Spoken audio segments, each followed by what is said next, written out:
Yan, so yan, bilang ikaw nga ang team manager, of course, at ikaw rin may-ari ng 3 Chance. So ang tawag nyo kasi, ano naging motivation nyo? Kasi nga galing kayo sa bottom 13, no? Galing kayo sa bottom. So talagang, ano naging motivation nyo at naging inspiration nyo na kayo ay humantong nga dito sa finals? So actually, kami ay galing sa bottom 13. So out of 15 teams, if I'm not mistaken.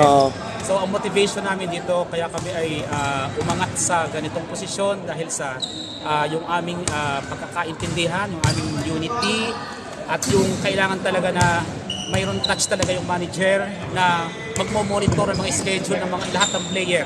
Dahil ang lahat ng player namin ay may kanilang trabaho, sila yung mga busy. So kailangan talagang medyo may konting paghihigpit sa oras at kailangan talagang mag-monitor ang schedule ng bawat isa sa amin. Kasi kapag kakulang, hindi talagang medyo alanganin ka manalo. Kung kulang, lalo na kung ang kulang ay yung magaling maglaro talaga.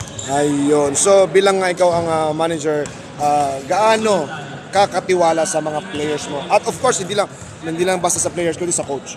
Sobrang tiwala ako sa mga players ko. So kami, manalo man kami o matalo dito sa larong ito, believe pa rin ako at congratulate ko pa rin yung aking mga teams. Manalo man kami o matalo. So sa coach, talagang tiwala ako kasi yan ay well-trained.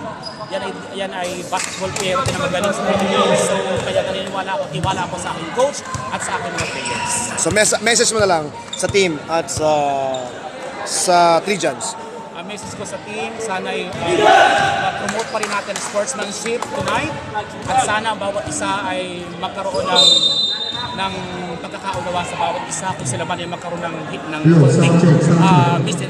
misinterpret ng bawat isa. Yun. Okay, so 3 Chance. Yeah. So 3 Chance, still congratulations. Alright, congratulations once again in advance and good luck sa 3 Chance basketball. Thank you, sir. Okay, thank you so much. Alright.